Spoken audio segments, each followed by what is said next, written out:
Morning students, आज मैं आपको 11वीं क्लास में पाठ 3 11वीं क्लास में बीए में पाठ 3 धंधा की सेवाएं भाग 2 के विषय में समझाऊंगी।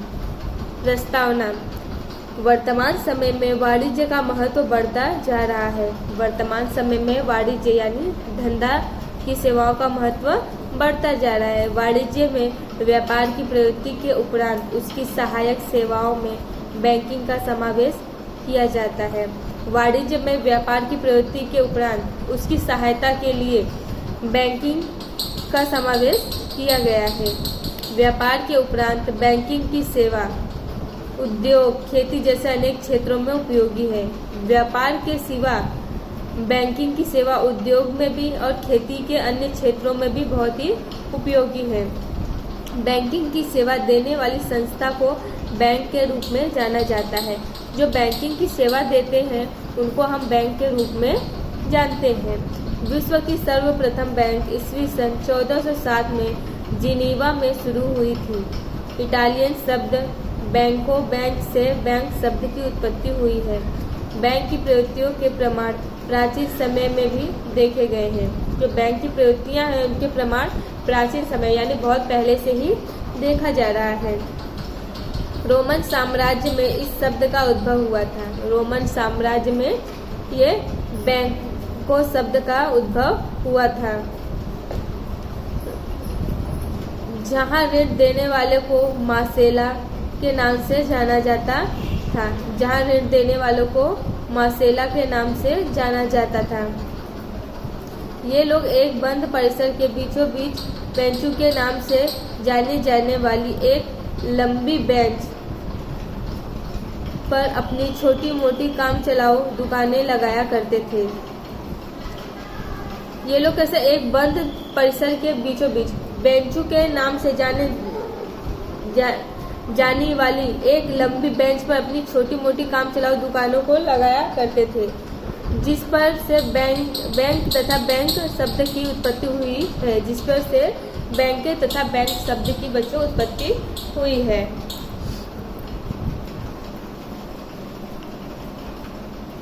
बैंक का अर्थ रिजर्व बैंक के मतानुसार मांगे जाने पर तुरंत अथवा निर्धारित अवधि के अंत होने पर वापस करने की शर्त पर ऋण देने के ध्येय से बचतों को एकत्रित करने वाली संस्था को बैंक कहते हैं। बैंक किसे कहते हैं? जो मांगने पर तुरंत निर्धारित हो और अवधि के अंत में मतलब जब समय पूरा हो और वो ऋण शर्त के अनुसार मिल जाए तो उसे उस संस्था को हम बैंक कहते हैं। बैंकिंग की सेवा देने वाली संस्था को बैंक के रूप में जाना जाता है। बच्चों, जो बैंकिंग की सेवा देते हैं उस संस्था को हम बैंक कहते हैं। कार्य बैंक का कार्य क्या है? जमा राशि को स्वीकार करना तथा विनियोग अथवा ऋण देना, मतलब पैसा को जमा करना और ऋण देना। परंतु वर्तमान समय में इन कार्यों के उपरांत बैंक अन्य कार्य भी करती है। लेकिन वर्तमान समय में बच्चों इन कार्यों के सिवा बैंक और भी कार्य करती है। बैंकिंग सेवाओं का विकास बहुत तेजी से होता जा रहा है। बैंकिंग सेवा का विकास तेजी से बढ़ता जा रहा है और उसकी सेवाओं में भी वैविध्य देखने को मिलता है। उसकी सेवा में भी विविध चीजें देखने को मिल रही है। बैंक के सभी कार्यों की सूची बनाना मुश्किल है। बैंक है जो उसके कार्य है उसकी सूची बनाना बहुत ही मुश्किल है। बैंक के कार्यों को मुख्य कार्यों तथा गौण कार्यों में विभाजित किया जा सकता है। बैंक के जो कार्य हैं उसको मुख्य कार्य और गौण कार्य में विभाजित किया जा सकता है। बैंक के दो मुख्य कार्य हैं, दो कार्य हैं, एक मुख्य कार्य है, दूसरा गौण कार्य। मुख्य कार्य क्या है? बचत स्वीकार करना, ऋण देना, यानी पैसे के वो जो पैसा जो बचा के जमा करते हैं ग्राहक उसको स्वीकार करना, फिर बदले में जरूरत पड़े तो उनको ऋण देना, विनियोग करना यानी और जगह ट्रांजैक्शन करना, अंतर बैंकिंग व्यवहार करना मतलब एक बैंक से दूसरे बैंक में ट्रांसपोर्ट करना। और गौण कार्य ग्राहकों के वित्तीय व्यवहार संभालना, चल विनिमय संबंधी व्यवहार करना, साख पत्र देना, ट्रैवल्स चेक देना, ड्राफ्ट की सेवा देना, मतलब हर तरीके से उनको मतलब किसी न किसी चीज़ में उनको सेवा देते रहना है। जैसे साख पत्र देना, ट्रैवल्स यानी गाड़ी वगैरह का ड्राफ्ट देना यानी चेक के हिसाब से पैसा देना, बैंक के साथ जुड़े व्यक्ति की शाखा की सूचना देना, मतलब कि जो बैंक के साथ व्यक्ति जुड़े हैं उस शाखा की सूचना इनको समय पर समय दी जानी चाहिए। जमानती दलाल के रूप में सेवा देना, मतलब एक दलाल के रूप में इनको जब जरूरत पड़े उनको ऋण देना। अन्य सेवाएं देना जैसे ATM, demat, safe deposit, wallet की सुविधा देना। बैंक के कार्य,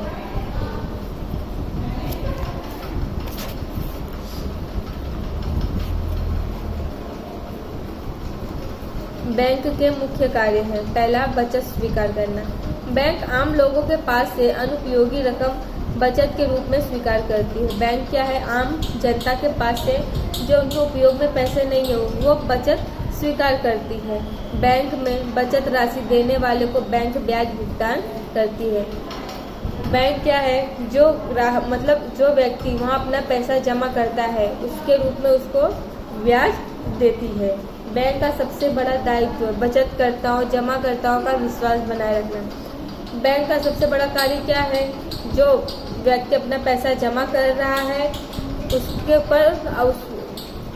उसके ऊपर अपना विश्वास बना के रखना जरूरी है। बैंक अलग अलग प्रकार की बचत स्वीकार करता है जिन पर ब्याज दर अलग अलग होता है।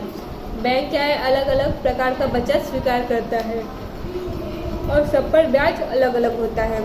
बैंक मुख्य रूप से 4 प्रकार के बचत स्वीकार करता है। पहला, बचत खाता, दूसरा चालू खाता, तीसरा रिकरिंग खाता, चौथा सावधि जमा खाता। दूसरा है ऋण देना। बैंक विविध प्रकार के खाता द्वारा बचत स्वीकार करती है। इस प्रकार बचत द्वारा प्राप्त धन को बैंक ऋण के रूप में देती है। बैंक जमा स्वीकार करके बचतकर्ता को ब्याज देती है। बैंक क्या है, जमा राशि स्वीकार करती है और बचतकर्ता को ब्याज देती है। इसलिए बचतकर्ताओं को दिए जाने वाले ब्याज की दर की तुलना में अधिक दर से पैसे की आवश्यकता वाले व्यक्तियों को ऋण देती है। एक तो बचत के दर पे ब्याज देती है और जिन व्यक्तियों को और भी जरूरत है उनको ऋण भी देती है। ब्याज दर के अंतर से बैंक लाभ प्राप्त करती है। बैंक निम्नलिखित से ऋण देती है। ब्याज के दर से बैंक क्या है, लाभ प्राप्त करती है और जब जरूरत हो वो व्यक्ति को ऋण भी देती है।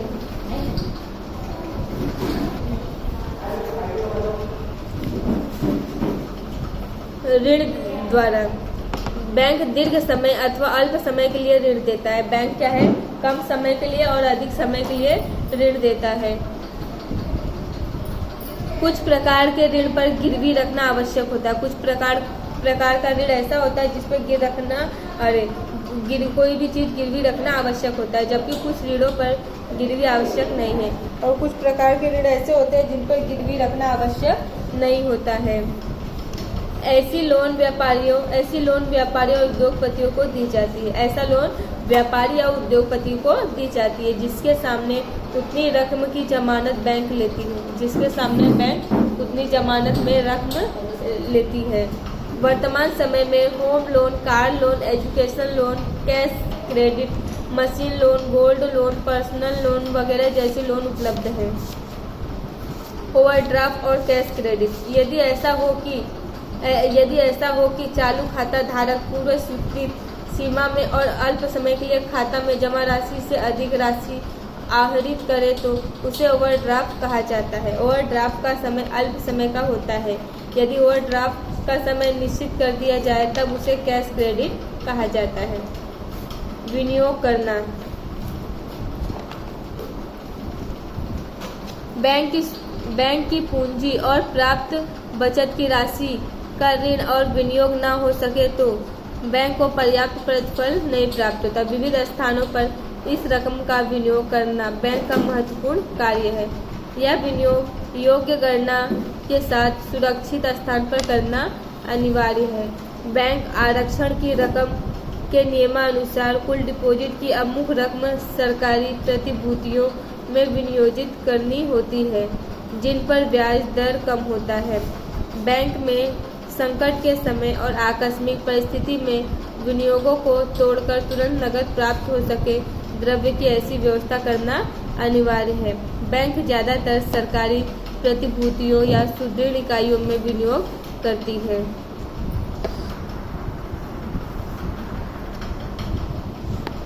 चौथा है अंतर बैंकिंग व्यवहार करना। बैंक के मुख्य कार्यों में से एक कार्य बैंकों के मध्य व्यवहार। बैंक का मुख्य कार्य क्या है? एक बैंक का दूसरे बैंक के बीच का मध्य व्यवहार। प्रत्येक बैंक को कई बार बहुत सी अल्प समय के लिए, जैसे 24 घंटे या इससे भी कम समय के लिए द्रव्य की तंगी अनुभव होती है। कभी कभी क्या होता है, 24 घंटे फिर या तो उससे भी कम समय के लिए उनको द्रव्य की जब कमी महसूस होती है, तो ऐसे समय में अन्य बैंक के पास अनुपयोगी द्रव्य पड़ा होता है। तो ऐसे समय में अन्य बैंक के पास से द्रव्य पड़ा रहता है जो उनके उपयोग में नहीं होता है, तो तुरंत ही आवश्यकता वाली बैंक को दिया जाता है। तो जिन बैंकों को इसकी आवश्यकता होती है तो उसको तुरंत ही दे दिया जाता है। यह व्यवस्था केंद्रीय बैंक द्वारा नियुक्त की गई एजेंसी द्वारा की जाती है। यह व्यवस्था केंद्रीय बैंक द्वारा की गई है। इस प्रकार द्रव्य देने और लेने की प्रक्रिया मध्यस्थ बैंक के माध्यम से होती है। द्रव्य लेने वाला या देने वाला एक दूसरे के संपर्क में नहीं आते हैं। जो द्रव्य लेने वाला है और देने वाले जो हैं वो एक दूसरे के संपर्क में नहीं आते। इस तरह से बैंक की समस्या का निवारण हो जाता है और इस तरह से बैंक की समस्या का निवारण हो जाता है। तो बच्चों, बैंक के गौण कार्य जो है मैं आपको अगले वीडियो में समझाऊंगी। धन्यवाद।